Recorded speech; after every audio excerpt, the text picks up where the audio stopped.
어려운 말씀도 이스라엘과 블레셋의 싸움도 그 싸움이 진행되었는지를 우리에게 잘 보여주고 있어요. 블레셋의 용맹한 군사였던 골리앗이 등장을 했습니다. 이 골리앗은 어떠한 사람이라고요? 싸움을 도두는 자라는 이렇게 이 이름이 있었지 않습니까? 전쟁을 하기 전에 이제 먼저 앞에 대표로 나와가지고 먼저 싸움을 하는 거죠. 이기면 모든 군대가 사기가 올라갈 거 아니에요? 그처럼 이렇게 싸움을 일으키고 도두는 사람, 그 사람이 바로 골리앗이었어요. 근데 여러분, 문제가 뭡니까? 이 블레셋의 대표는 이제 선발돼서 이미 나와 있어요. 근데 이스라엘의 대표 선수가 없는 거죠. 골리앗의 키가 한 3m 정도 되고 또 그 키가 크다 보니까 아마 칼이나 창이나 갑옷이나 다들 맞춤 제작을 따로 했지 않았을까. 일반적으로 맞지 않으니까요. 무시무시한 그 외형 때문에 이스라엘에 있는 어떠한 사람도 그 앞에 맞서지 못했어요. 이 골리앗이 40일 동안 아침과 저녁으로 나와가지고 하나님의 군대 이스라엘을 모욕하면서 겁쟁이라고 막 이야기하면서 용감한 사람은 나에게 나와라 막 이렇게 했는데도 이스라엘 백성은 어느 누구도 그 앞에 나서지 못했어요. 그러한 골리앗을 보고 있던 이스라엘 백성들의 반응이 오늘 17장 24절 말씀 보면 나와 있는데, 이스라엘 사람들은 그를 보고 무서워하며 모두 그 사람 앞에서 달아났다. 모두가 무서워 떨어서 어느 누구도 그 앞에 나가서 싸울 엄두조차 내지 못했다는 것입니다. 그 이스라엘의 왕이었던 사울도, 그리고 이스라엘의 군대의 대장이었던 아브넬도 어느 누구도 골리앗 앞에 설 수가 없었죠. 근데 여러분, 그 순간 드디어 이스라엘의 대표 선수가 그 전장으로 향했죠. 다윗이었습니다. 그 전장에 아버지 심부름하러 왔는데 이상한 소리가 들리는 거죠. 이상한 소리에 귀를 들여보니까 되게 기분 나쁜 소리예요. 내가 믿는 하나님 이스라엘 군대가 욕하는 소리인 거죠. 그래가지고 이 다윗이 되게 거룩한 그런 분노에 찼던 것이죠. 그 말 듣고 이 다윗이 전쟁터로 나갔습니다. 그리고 우리가 잘 알고 있듯이 그 어린 소년 다윗이 3m에 가까운 골리앗을 쓰러뜨리는 위대한 승리를 거두게 된 거죠. 이처럼 우리에게 많은 사람들이 있지만 하나님은 어떠한 사람을 기다리고 계셨습니까? 어리고 나이가 먹고 환경 이것이 아니라 하나님을 의지하며 거기에 자신의 삶을 던질 수 있었던 믿음의 사람을 하나님은 기다리고 계셨어요. 그리고 그 한 사람을 통해서 하나님은 하나님의 역사를 이루어 가셨고 하나님의 구원을 이루어 가셨다는 것을 우리는 잘 알고 있을 것입니다. 그처럼 하나님이 기뻐하셨던 사람, 하나님이 기다렸던 사람, 하나님이 찾으셨던 한 사람, 바로 그가 다윗이었죠. 간절히 소망하기는 여기 있는 우리 모두가 다윗처럼 그렇게 하나님께서 기다리고 찾고 찾는 한 사람, 그 믿음의 사람으로 하나님 앞에 살아가는 우리 모두가 되기를 간절히 소망합니다. 그렇다면 여러분, 하나님께서 찾으시는 그 믿음의 사람들은 어떠한 사람일까? 오늘 함께 좀 나누도록 하겠습니다. 먼저 하나님께서 찾으시는 그 믿음의 사람은 바로 하나님의 능력을 신뢰하는 사람인 것이죠. 하나님의 능력을 온전히 신뢰하는 사람입니다. 우리 45절 말씀을 한번 같이 한 목소리로 읽겠습니다. 자, 시작. 다윗이 그 블레셋 사람에게 말하였다. 너는 칼을 차고 창을 메고 투창을 들고 나에게로 나왔으나 나는 내가 모욕하는 이스라엘 군대의 하나님 곧 만군의 주님의 이름을 의지하고 너에게로 나왔다. 아멘. 여러분, 40일 아침 저녁으로 이렇게 싸움을 걸어왔던 골리앗 앞에 드디어 이스라엘의 대표 선수 다윗이 앞에 딱 등장을 한 것이죠. 근데 여러분, 골리앗은요, 이런 다윗을 보면서 되게 기분 나빴을 것 같아요. 기분 나빴어. 뭐야, 내가 40일 동안 기다린 게 죄야? 골리앗은 지금 엄청 다 갖고 칼도 다 있고 심지어 앞에 이렇게 방패를 들어주는 사람도 있었단 말이에요. 근데 방패 너머로 쫙 봤는데 뭐요? 칼도 안 들었죠. 갑옷도 안 입었죠. 그냥 가볍게 나오는 그 아이를 보면서 자존심 상했을 거예요. 뭐지? 나 오늘 본때를 보여준다, 본보기를 보여줄 거야 이러면서 되게 분노해가지고 골리앗은 온갖 자기가 믿는 그 신의 이름으로 다윗을 저주하면서 가만두지 않겠어 이렇게 나오는 거죠. 근데 그렇게 나오는 골리앗을 향해서 다윗이 어떻게 이야기했습니까? 오늘 말씀처럼 너는 칼을 차고 창을 메고 투창을 들고 나왔으나 나는 여호와 하나님을 의지하고 나왔다. 여기 당당히 골리앗 앞에 이야기를 하는 거예요. 근데 여러분 이 매칭이 안 맞잖아요. 매칭이 안 맞잖아요. 그렇죠? 골리앗이 칼을 들고 창을 메고 투창을 들고 이걸 무기로 삼았으면 나도 내 무기를 딱 대야 될 거야. 나는 물맷돌을 들고 나왔다. 이렇게 해야지 이렇게 딱 비교되고 맞을 것 같은데 너 칼 들고 왔고 창 들고 왔어? 나는 하나님만 믿고 왔어. 이렇게 이야기하고 있는 다윗의 모습이 다윗의 믿음이 무엇인지를 분명하게 보여주고 있는 것이죠. 내가 믿는 하나님은 네 키가 3m가 될지언정 너보다 더 큰 분이 내가 믿는 하나님이야. 네가 아무리 칼을 들고 창을 들고 아무리 날카로운 무기를 들고 와도 그 칼보다 창보다 더 날카롭고 강력한 능력이 많으신 분이 내가 믿는 하나님이야. 나는 그분 믿고 나왔어. 이렇게 다윗이 자신의 믿음을 고백하며 이야기하고 있는 것입니다. 안타깝게도 이 전쟁터에는요, 이처럼 하나님의 능력을 신뢰하는 사람이 아무도 없었어요. 한 사람도 없었다고요. 왕이었던 사울도 아니었어요. 군사령은 아므넬도 아니었어요.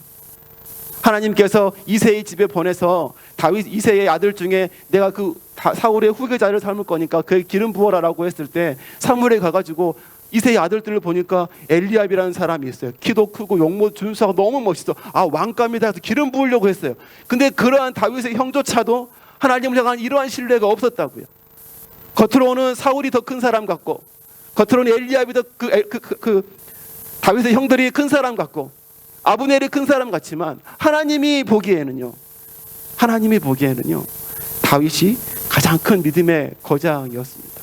하나님은 그 한 사람을 통해서 하나님의 위대한 일을 해 나가셨던 것이죠.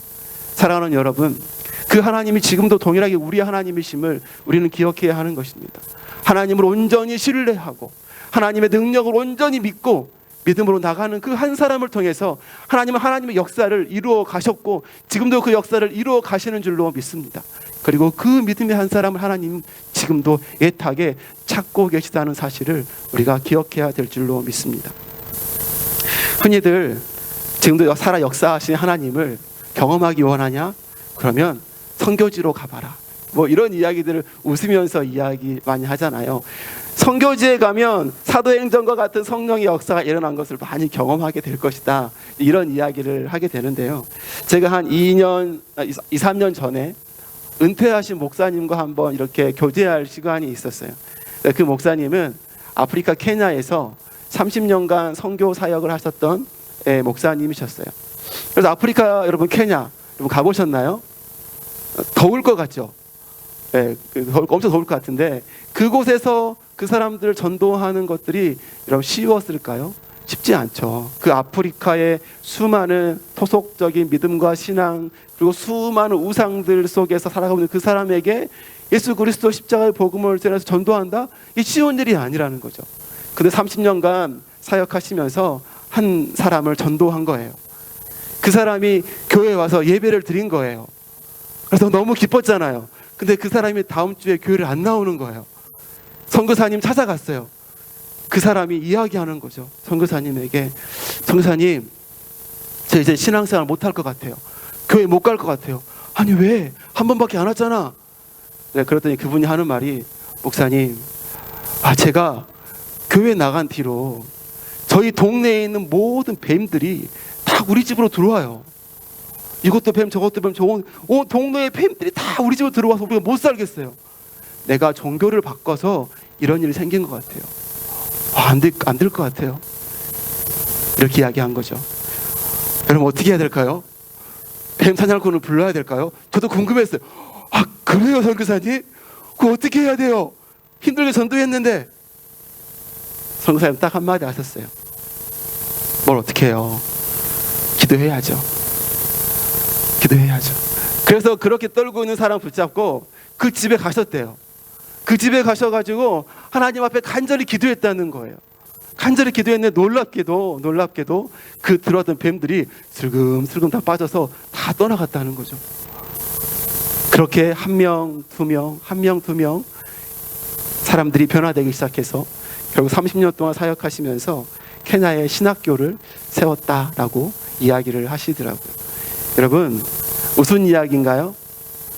하나님은 지금도 능력의 주님을 우리의 삶 가운데 역사하고 계십니다. 그 하나님을 신뢰하느냐 신뢰하지 못하느냐에 따라서 하나님이 역사하느냐 역사하지 않느냐 갈라지게 되는 것입니다. 하나님은 지금도 우리의 삶을 먹이시고 입히시고 보호하시고 채우시기에 전혀 부족함이 없는 분이세요. 우리의 부족한 영혼을 구원하기에 전혀 부족함이 없으신 분이에요. 그 능력이 충만하신 분인 거죠. 그 능력이 충만하신 분을 의지하며 살아가는 사람에게 그 하나님의 은혜가 나타나고 흘러가게 되는 것이죠. 간절히 소망하기는 여기 있는 우리 모두가 그렇게 하나님의 능력을 온전히 신뢰하는 사람 되셔서 이 땅 가운데 하나님이 찾으시는 그 복된 사람이 저와 여러분 되시기를 간절히 소망합니다. 또 두 번째로 하나님께서 찾으시는 믿음의 사람 어떤 사람인가? 둘째로는요, 하나님의 영광을 드러내는 사람을 하나님은 찾으시는 것입니다. 우리 46절, 47절 좀 길지만 한 목소리로 함께 읽어주시겠습니까? 자, 시작.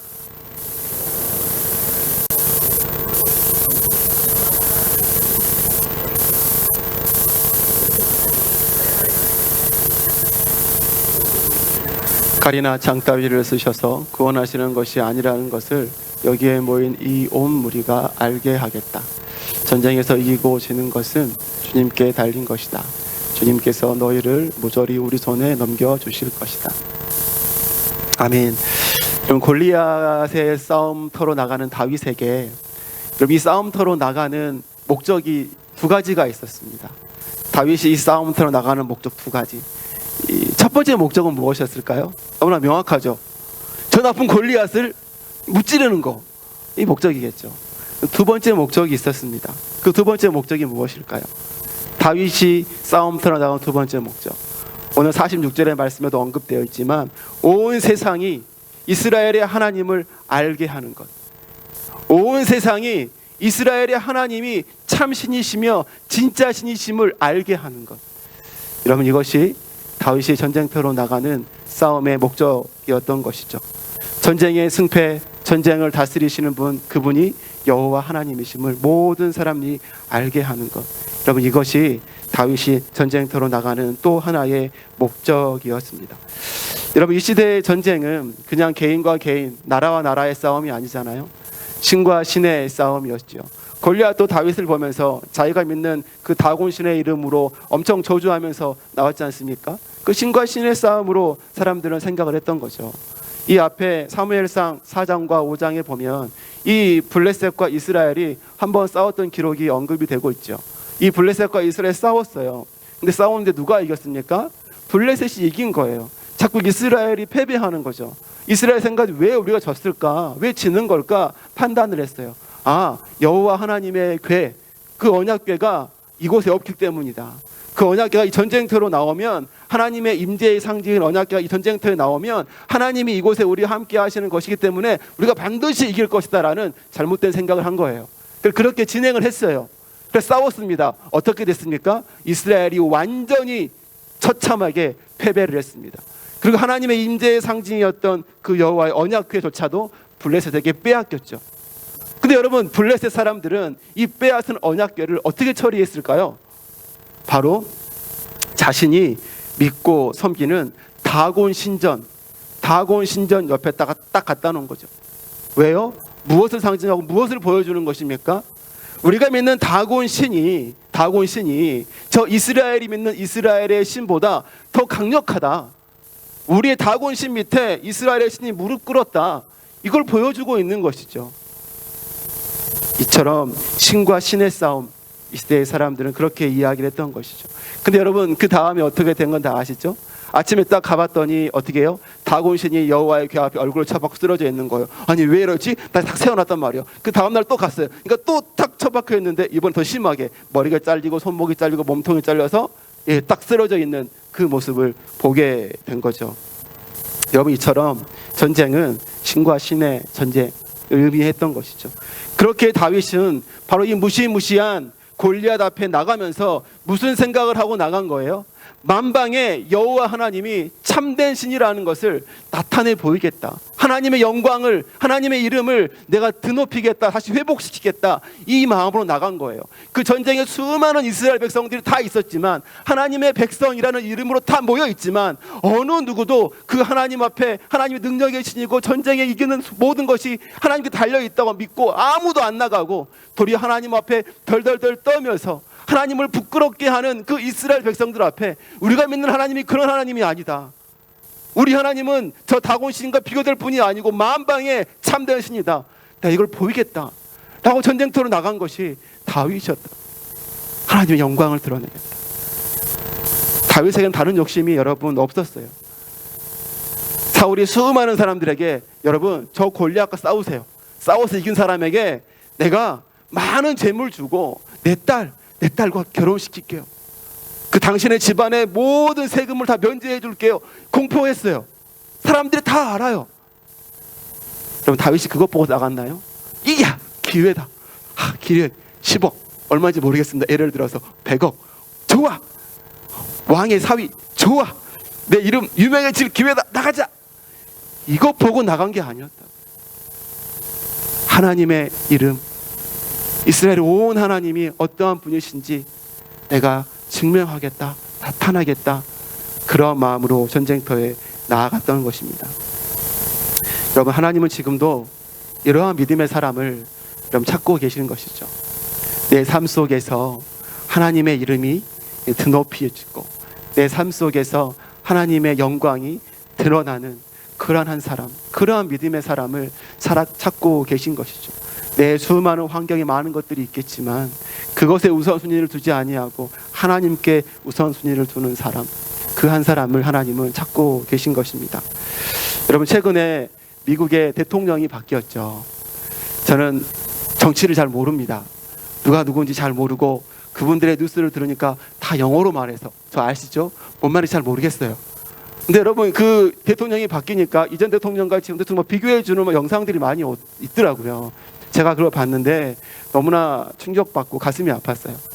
이 전 대통령이 취임할 때 축복 기도를 해주잖아요. 목사님들이 축복 기도를 해줬어요.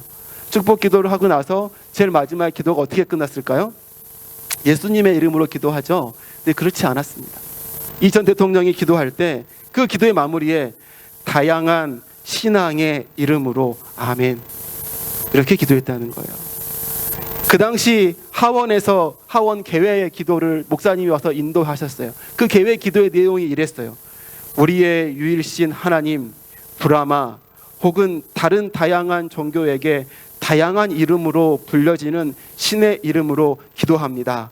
에이멘, 에이우먼. 느낌 오시는 분 계시죠? 에이멘, 에이우먼. 그럼 이렇게 기도했다는 거죠. 청교도 신앙으로 세워진 그 미국에서 여러분 이렇게 기도가 됐다는 것입니다. 근데 여러분, 이번에 대통령이 바뀌었잖아요. 이번 대통령 어땠을까요?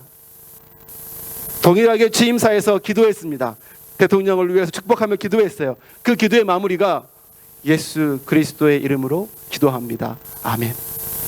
혹자는 우리가 예수 그리스도로 기도하는 데까지 4년 걸렸다 라고 이야기하는 사람도 있었다는 거예요. 그리고 그 취임사에서 그가 무엇이라고 이야기했습니까? 이제 미국은 남성과 여성밖에 존재하지 않는 나라입니다. 동성애, 트랜스젠더 이제 인정하지 않습니다. 하나님 말씀으로 돌아갈 겁니다. 이런 이야기를 공견하게 뉴스에서 이야기를 했던 거예요. 여러분, 하나님 보시기에 어땠을까? 여러분, 지금도 이 시대는 영적인 싸움, 수많은 전쟁터에 살아가고 있는 게 저희들의 인생입니다. 뭐 이상한 우상, 뭐 다곤, 그런 걸 떠나서 요즘 이 시대에는 되게 현대화된 신이 많은 것 같아요. 현대화된 신, 그리고 현대화된 우상들이 너무나 많은 시대 속에 살아가고 있는 거예요. 저희도 영적 전쟁 현장 가운데 살아가 있는 것입니다. 그 현장 가운데 우리가 어떻게 살아가야 되겠습니까? 우리의 삶을 통해서 하나님의 영광, 하나님의 이름이 모든 것보다 높이 드러나는 그 인생을 살기 위해서 부단히 싸움하고 부단히 노력해야 될 인생이 우리들의 인생이 아닌가 하는 생각이 들었어요. 우리 한 SFC 청년이 학교 친구들과 대화를 나눴대요. 근데 대화를 나누다가 SF 친구가 이 자기 친구와 이 성별에 대해서 이야기를 하게 됐다는 것입니다. 근데 그 친구가 말하기를 성별은 68가지의 성별이 있어. 이렇게 이야기했다는 거예요. 저희 SF 친구가 뭐라 그랬고요? 아니야. 성별은 남성과 여성 2개밖에 없는 거야. 라고 이렇게 이야기를 한 거죠. 두 사람이 싸움이 된 겁니다. 다툼이 일어나서 68개라니까 2개야. 68개야. 2개야. 근데 그곳에 선생님이 온 거예요. 선생님이 누구 편 들을게요? 누구 편? 50%입니다. 반반이잖아요. 누구 편 들었을까요? 68가지. 68가지 입장에서 이야기를 했던 거예요. 그럼에도 불구하고 우리 SFC 친구가 2개다. 아주 꿋꿋하게 이야기했대요. 너무 기쁘지 않아요? 이래서 신앙생활 또 신앙교육이 너무나 중요하다는 생각이 제 마음에 콕콕 바뀌게 되었어요. 스스로의 믿음의 용기죠. 믿음의 결단이에요. 자기 그렇게 말함으로 해서 선생님과 친구들과 사회에서 따돌림 당하고 어려움 당할 가능성도 있잖아요. 그럼에도 불구하고 나는 하나님의 말씀대로 2개의 성밖에 인정하지 않는다. 당당하게 말했던 거예요. 제가 너무나 그 아이가 기특했어요. 너무나 훌륭하고 대견스러웠어요. 나중에 햄버거라도 사줘야 되겠다. 이런 마음이 들었어요. 여러분, 제 마음이 이런데 하나님의 마음은 어떠실까? 하나님의 마음. 전쟁터에서 하나님이 가장 안타까웠던 것은요, 하나님을 향해서 골리앗이 하나님이 이야기하면서 하나님이 골리앗의 소리에 가슴 아프시고 답답하신 것이 아니라 하나님을 믿지 못하고 나가지 못하는 이스라엘 백성 보면 더 가슴 아팠을 거예요. 야, 내가 누군데 너희 날 못 믿니? 왜 못 싸우니? 골리앗의 말이 아니라 두려워하고는 이스라엘 보면서 더 가슴 아파하신 분이 하나님이셨을 거예요. 근데 우리 아이 2개야. 하나님 말씀이 기준이야. 당당히 말하는 그 아이. 여러분, 이 아이가 삶 속에 하나님 영광을 드러내고 하나님의 이름을 높이는 삶을 살아가고 있는 것 아니겠습니까? 세상 가운데 하나님의 영광을 드러내는 삶, 결코 쉬운 일이 아니죠. 뭔가 우리가 결단해야 될 부분도 있어요. 다윗이요, 목숨 걸고 그 일을 한 거예요. 목숨 걸고 그 일을 한 거라고요. 쉬운 일이 아니라고요. 목숨 걸고 전쟁터로 나간 거죠. 하나님의 영광을 드러내는 삶을 사는 것이 우리 삶 가운데 그런 목숨을 걸어야 되고, 때론 친구들과의 관계가 깨어질 수도 있고, 내가 물질의 손해를 봐야 될 일이 있을 수도 있고, 여러분, 그러한 일들이 있을 수 있지만 우리가 결코 포기하지 말아야 될 길임을 우리가 늘 기억해야 하는 것입니다. 세상에서는 좀 덜 볼 수 있고 사람들 손가락질할 수 있겠지만 우리가 기억해야 될 게 뭐예요? 하나님께서 바로 그러한 삶을 가장 귀하고 소중하게 여겨주신다는 것. 세상 사람들이 인정하지 않더라도 하나님이 그 산 사람을 인정하신다고요. 그리고 그의 이 삶을 하나님께서 책임져 주신다고요. 하나님은 그러한 한 사람을 찾고 계십니다. 간절히 소망하기는 저와 여러분이 바로 하나님이 찾으시는 그 믿음의 한 사람 되시기를 간절히 소망합니다. 마지막으로 여러분, 하나님께 찾으시는 믿음의 사람은 어떤 사람인가요? 셋째로, 하나님께 자신을 헌신하는 사람이에요. 48절 49절입니다. 함께 같이 읽겠습니다. 시작. 드디어 그 블레셋 사람이 몸을 움직여 다윗에게 점점 가까이 다가오자 다윗은 재빠르게 그 블레셋 사람이 서 있는 대열 쪽으로 달려가면서 주머니에 손을 넣어 돌을 하나 꺼낸 다음 그 돌을 무림매로 던져서 그 블레셋 사람의 이마를 맞이었다. 골리앗이 이마에 돌을 맞고 땅바닥에 쓰러졌다. 아멘. 여러분, 다윗은요, 우리가 보면 알겠지만 말뿐인 사람이 아니었습니다. 자기가 믿는 그대로 자신의 삶을 던지는 사람이었어요. 골리앗이 앞에 있는데 두려워 떠는 다윗의 모습이 아니라 골리앗을 향해서 재빠르게 달려가며 그 상황 가운데 하나님을 신뢰함으로 자신의 삶을 던지는 사람, 헌신하는 사람, 그게 다윗이었던 것이죠. 많은 사람들이 그 다윗을 볼 때 너무 무모하다 생각했을 거예요. 사람들이 보기에는 다윗을 이길 만한 무기가 하나도 없잖아요. 방패도 없잖아요. 갑옷도 안 입었어요. 칼도 한 자루 없는 거죠. 사람들이 그런 다윗을 보면서 아이고, 혈기 부리다가 죽겠네, 이런 생각하지 않았겠어요? 근데 다윗의 마음은 달랐죠. 하나님께서 이 전쟁을 주관하시는 주님이심을 믿는다. 나에게 주신 것으로 내가 하나님께 이것을 드려야 되겠다. 그런 헌신이 다윗에게 있었던 것이죠. 그럴 때 사람들은 무기로 쳐주지도 않고 보잘것없었던 그 물맷돌이 어떠한 사람의 칼과 창과 방패로 쓰러뜨릴 수 없었던 골리앗을 쓰러뜨리게 되는 놀라운 일이 있게 된 것이죠. 이처럼 하나님 앞에 헌신하는 사람을 통해 하나님은 지금도 하나님의 귀한 일들을 이루어 가신다는 것을 우리가 기억했으면 좋겠어요. 요즘에 저는 바누아투라는 나라에 좀 많은 관심을 갖게 되었습니다. 바누아투. 지난주에 광고를 보셔서 아시겠지만 우리 올 7월쯤에 우리 SFC 청년들 또 마음이 있으신 분들과 함께 이 단기 선교를 한지 가면 좋겠다라는 마음에 준비를 하다 보니까 자꾸 바누아투를 검색하게 되는 거예요. 바누아투가 어떤 나라일까? 검색하다가 한 선교사님의 이야기를 제가 접하게 됐습니다. 그 선교사님이 누구시냐면 호주 선교사님이신데 제임스 노블 맥켄지라는 선교사님이세요. 이 맥켄지 선교사님이 그 바누아투 정글에 들어가서 해안선을 따라 위아래로 왔다 갔다 하시면서 끊임없이 사람들에게 복음을 전하는 사역을 헌신해서 그 일을 감당하셨다는 거예요. 오늘 사진도 보시면 알겠지만 약 120년, 130년 전에 그 바누아투의 사람들의 모습이 누수이도 많게 나와 있음을 사진을 보면은 알 수가 있어요. 사진은 네, 저기 나와 있죠. 네.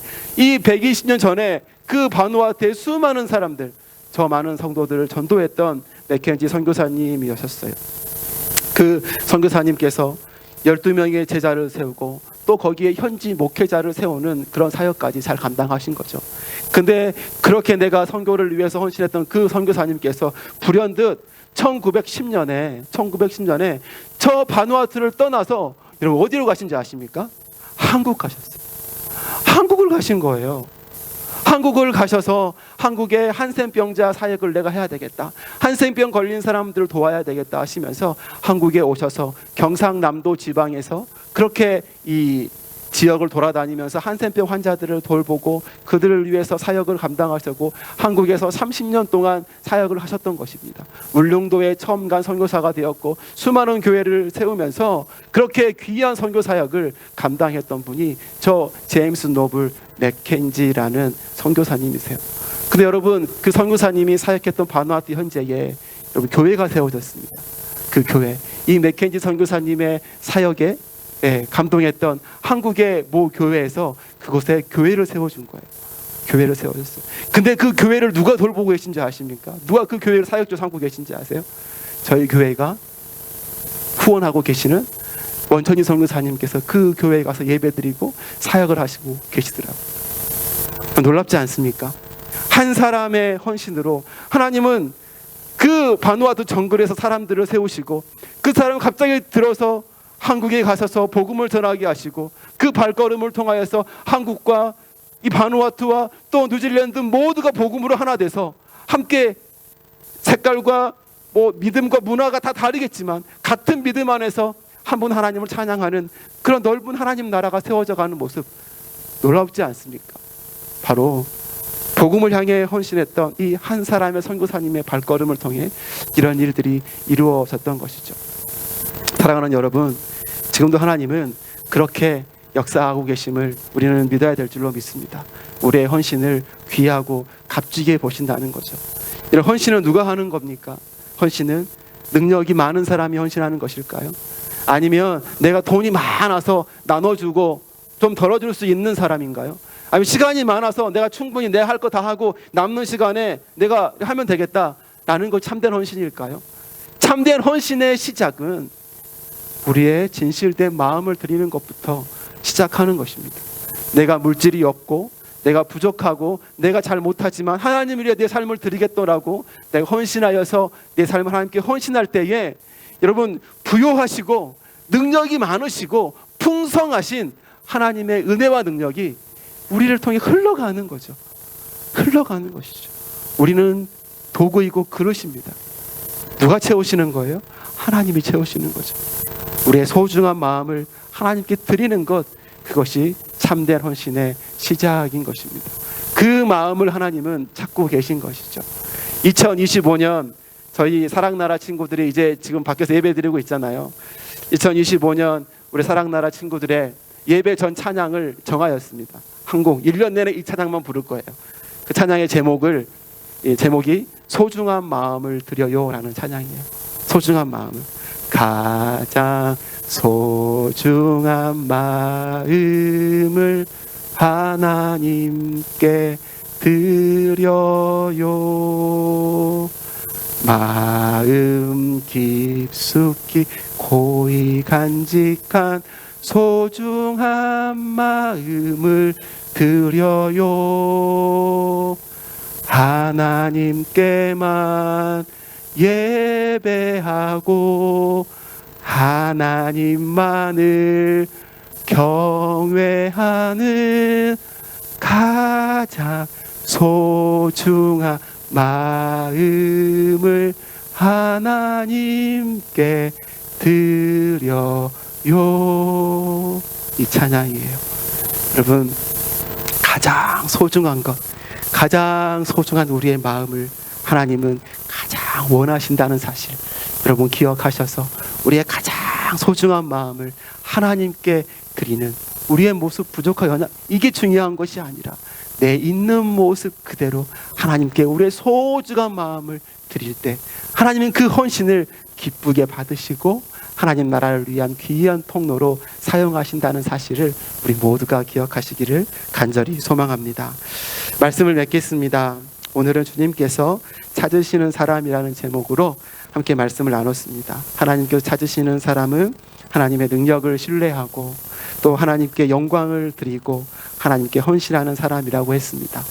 우리 모두가 이처럼 하나님이 찾으시는 한 사람으로 늘 하나님의 기쁨이 되어지고 어느 곳에 있든지 우리의 삶을 통해 하나님의 마음을 시원케 해드리는 그런 귀한 삶을 살아가시기를 주님의 이름으로 축복합니다.